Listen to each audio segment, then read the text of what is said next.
Part 1. You will hear a tourist asking about cruises round the harbour.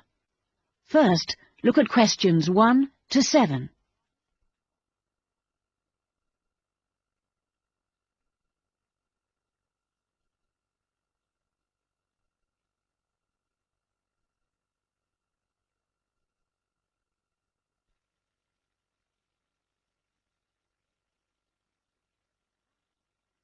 Now listen to the first part of the conversation and complete questions 1 to 7 on the table.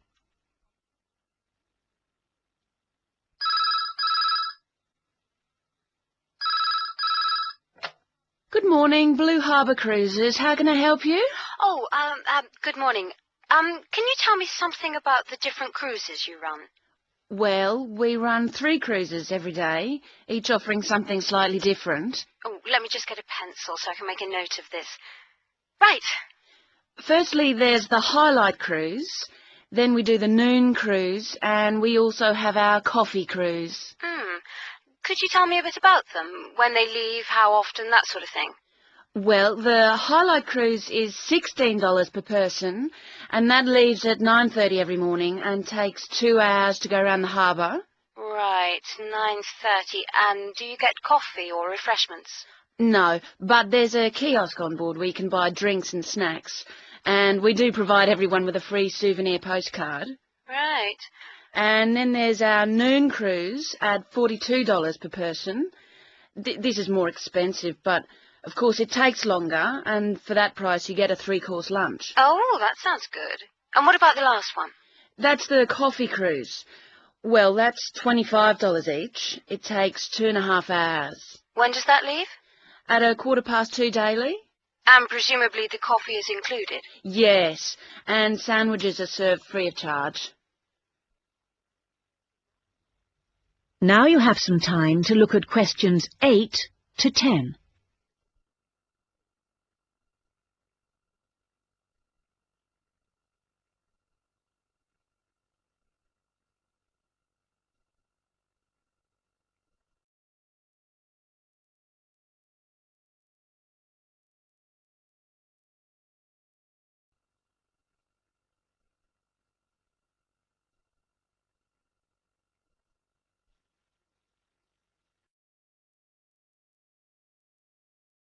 As you listen to the rest of the conversation, answer questions 8 to 10. I think the coffee cruise would suit us best, as lunch is included at the hotel. Can I book for 2 people for tomorrow, please? No need to book, just be down at the quay at 2 o'clock. All our cruises depart from jetty number 2. Can you tell me where that is exactly? Yes, number 2 jetty is opposite the shops. It's clearly signposted. Right. And can you tell me, is there a commentary? Yes, there's a commentary on all the cruises. Is it possible to listen to the commentary in Japanese? My friend doesn't speak much English. It's in English only, I'm afraid, but the tour guides usually speak some Japanese, so she'll be able to ask questions. Oh, fine. Oh, and one other thing. I should just mention that it gets extremely hot on the upper deck at this time of year, so it's a good idea to wear a hat. Otherwise, you could get quite badly sunburnt. Right, I'll remember that. Thanks very much.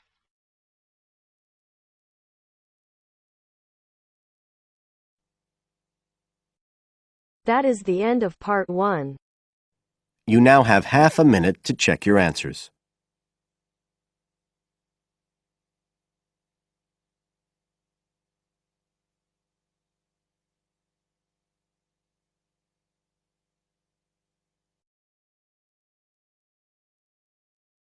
Now turns to Part 2.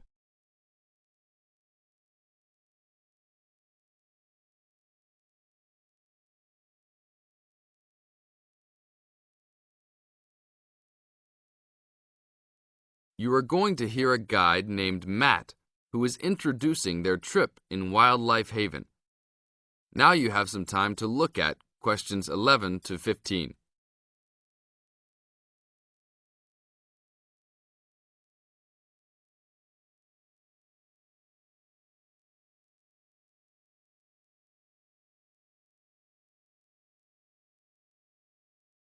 Now listen to the first part of the introduction carefully and answer questions 11 to 15.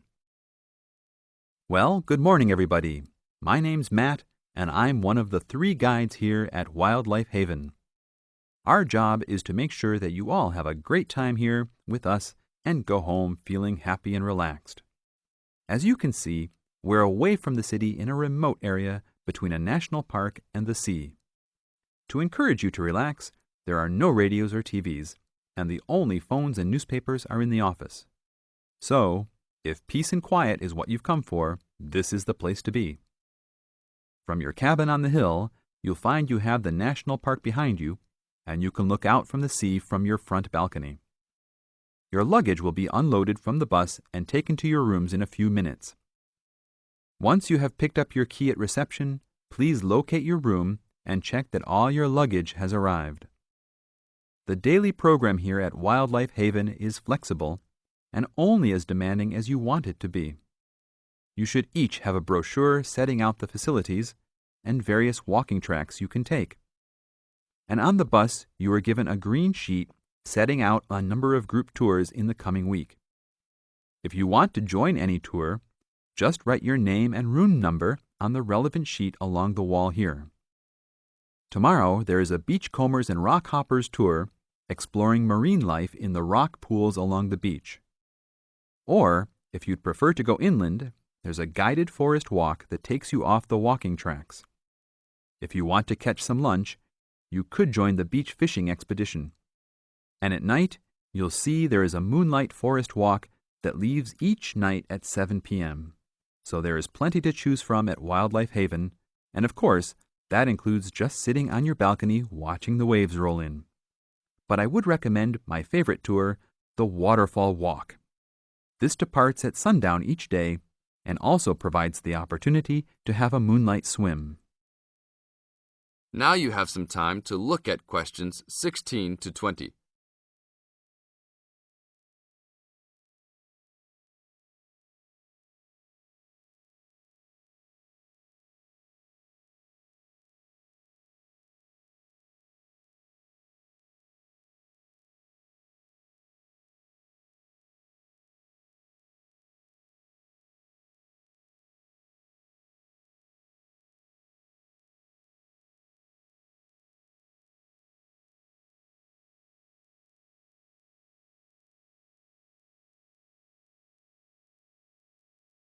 In the second part of the introduction, you are going to get some advice from Matt. Listen carefully and answer questions 16 to 20. You've chosen to visit us in January, which is one of our hotter months. And although you may be tempted to wear a minimum of clothing, you should always take precautions against injury, particularly in the national park. This includes sensible footwear. You'd be surprised how many of our guests ignore this advice and end up being sorry. And socks are a good idea too. And even though you might be under trees a lot of the time, it's a good idea to wear a hat in this hot climate. There's no need to be too concerned about walking in the national park, provided you use common sense. It's true that there are poisonous spiders in the park, but they are really more frightened of you than you are likely to be of them. I should also warn you against eating any wild berries. Some are edible, but you should avoid them all. We'll provide all the food you can eat. Well, that's about all for now. Dinner is from 6 to 8 p.m. in this building. That is the end of part 2. You now have half a minute to check your answers.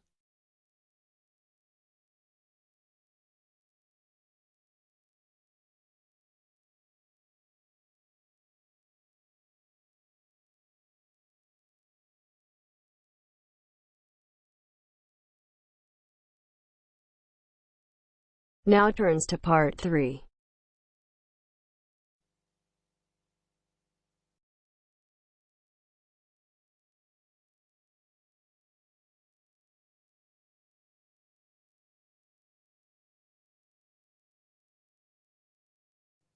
You will hear 2 university students, Phil and Stella, talking to their tutor about their research project. First, you have some time to look at questions 21 to 27 on pages 69 and 70.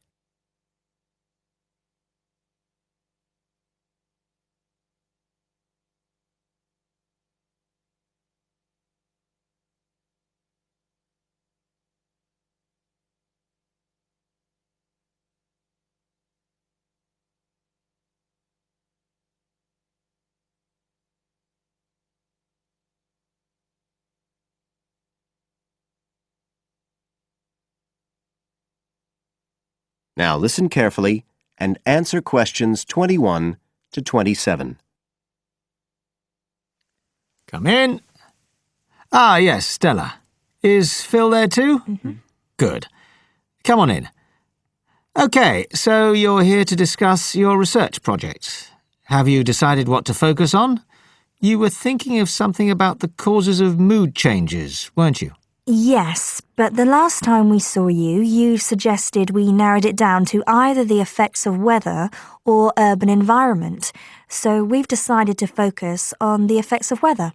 Right, that's more manageable. So, your goal is, Phil?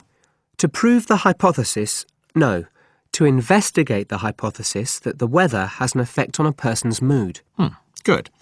And what's your thesis, Stella? Well, our thesis is that in general, when the weather's good, it has a positive effect on a person's mood, and bad weather has a negative effect. Can you define your terms here? For example, what do you mean by good and bad? OK, well, good would be sunny, warm weather, and bad would be when it's cold and cloudy or raining. And how would you define an effect on a person's mood?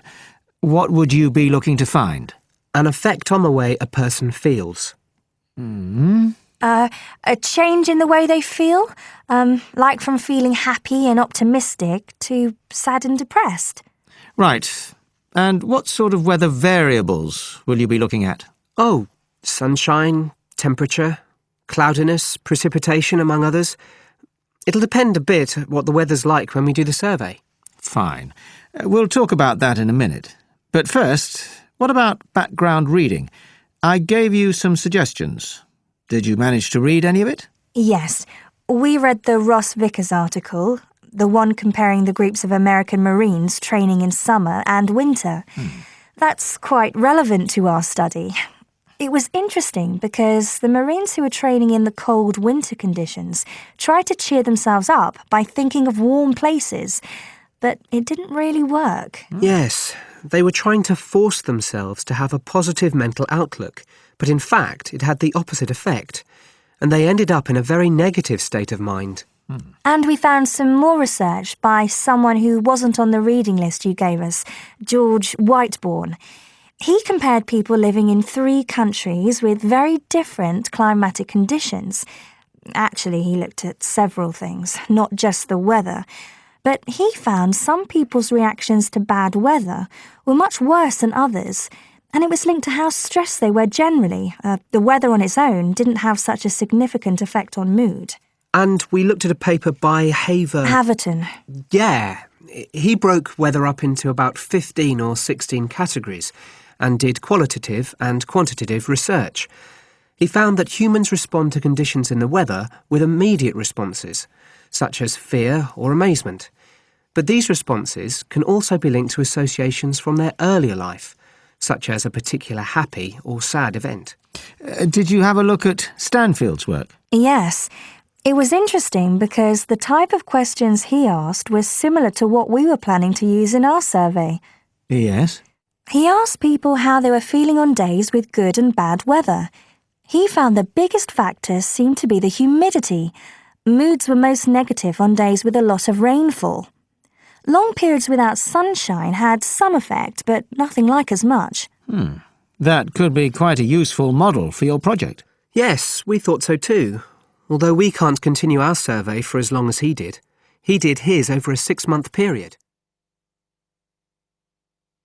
You now have some time to look at questions 28 to 30 on page 70.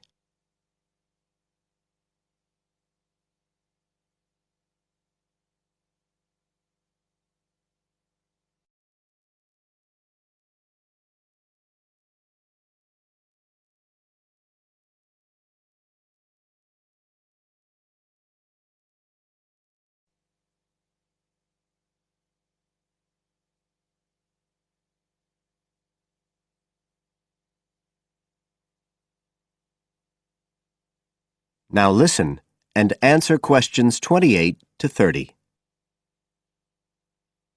Right. Well, you've made quite a good start. So, where are you going from here? Well, We've already made the questionnaire we're going to use for the survey. It's quite short, just 8 questions. We're aiming to survey 20 people over a period of 3 months from October to December. We can't specify the actual dates yet because it depends on the weather. We want to do the survey on days with a range of different weather conditions. And we'll just be working on campus, so our data will only be statistically sound for the student population here. That's okay. Have you thought how you'll determine what will constitute each aspect of weather, and how many you're looking at? We decided on 4. The amount of sunshine, cloudiness, temperature and precipitation. We thought we might use the internet to get data on weather conditions on the days we do the survey, but we haven't found the information we need, so we might have to measure it ourselves. We'll see. Then we've got to analyse the results, and we'll do that using a spreadsheet, giving numeric values to answers. And then, of course, we have to present our findings to the class, and we want to make it quite an interactive session. We want to involve the class in some way in the presentation, maybe by trying to create different climatic conditions in the classroom, but we're still thinking about it. I see. Well, that sounds as if you're on the right lines. Now, what I'd suggest that you think about, in addition to the work you...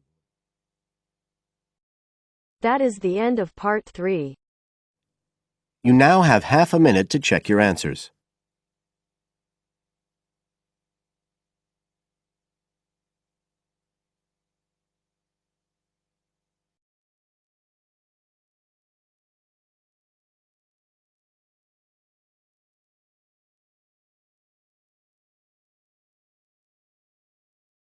You will hear a talk about waste and waste treatment. First, you have some time to look at questions 31 to 34.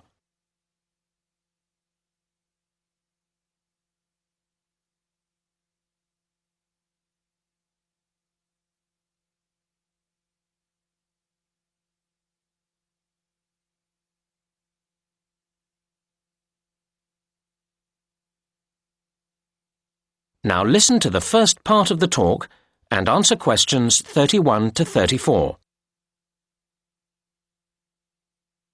Good afternoon, everybody. Today I'll be talking about the issue of waste, which has become an immense problem in today's society. We face huge challenges in terms of reducing its creation in the first place, and then in dealing with it when it has been created. Now, the model of nature would be our ideal, a completely cyclical system in which no excess waste is generated that can't be processed by itself. However, we humans have proved, despite our apparent intelligence and ingenuity, quite incapable of achieving this. Where did it all go wrong? We have evidence that in ancient Greece and Rome, governments operated municipal waste collection, and a huge Stone Age mound was identified some years ago in Norway as waste disposal. So we can see that people have been generating waste for a very long time indeed. However, during the Dark Ages, sophisticated municipal waste processing disappeared. The medieval answer to waste was to throw it out of the window. But this waste, apart from broken pottery and a few metal objects, was largely organic. This meant, of course, that it was quickly absorbed into the environment by the natural processes of decay. However, many concerned people, such as doctors, claim that this created health problems, although it wasn't until science produced convincing evidence of the connection between rubbish and disease that governments began to see the importance of dealing with the problem effectively. Unfortunately, their response has remained slower than the generation of waste. It is very hard to deal with waste that won't melt into the environment, as so many of our modern consumer goods won't. And that's why the invention of plastic has caused the worst headache for the environment.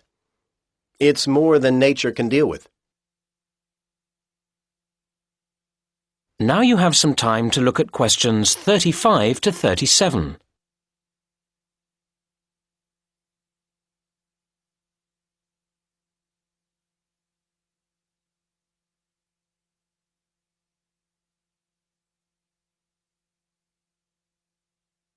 Now listen to the next part of the talk and answer questions 35 to 37. In order to address the root of the problem of waste, we need to think about what has made the quantity of waste accelerate in growth. I'd identify three main reasons. As many countries became industrialized, we saw the advent of mass manufacturing. This has been enormously damaging, as it has greatly increased the amount of things on the planet's surface which don't go away by themselves. Closely related to this is packaging, necessary for transporting things around the world, but then extremely difficult to get rid of properly. And a third aspect to the problem has been disposable goods. We have become accustomed to so many things being to use and then discard that we find it hard to imagine life without them. And yet we spare little thought for where they go when we do discard them. Now you have some time to look at questions 38 to 40.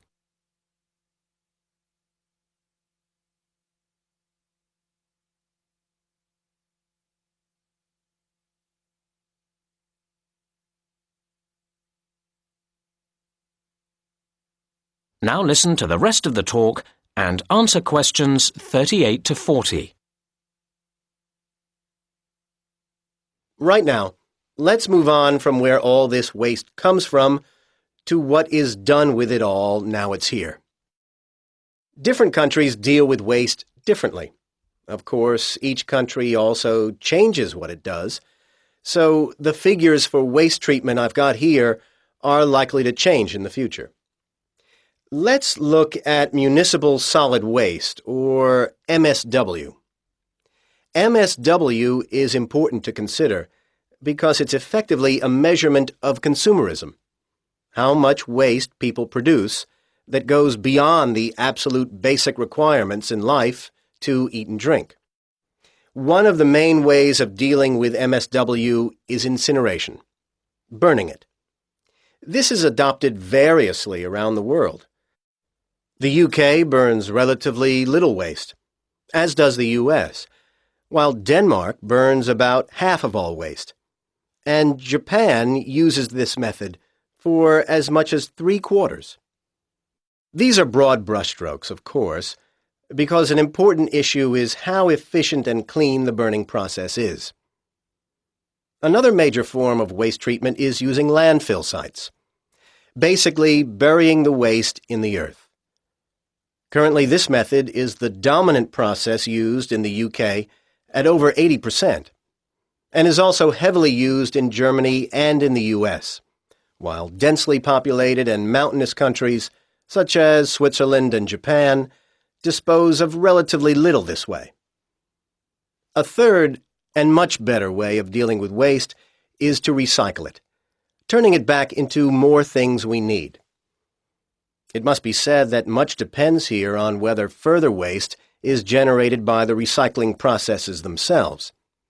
The UK and Japan have rather poor records in recycling, while Switzerland tops the table in this respect, and reasonably impressive levels are achieved by Denmark and Germany.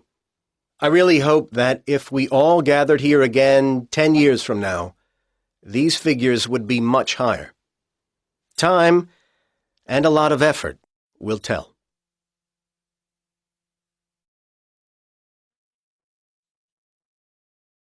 You now have half a minute to check your answers.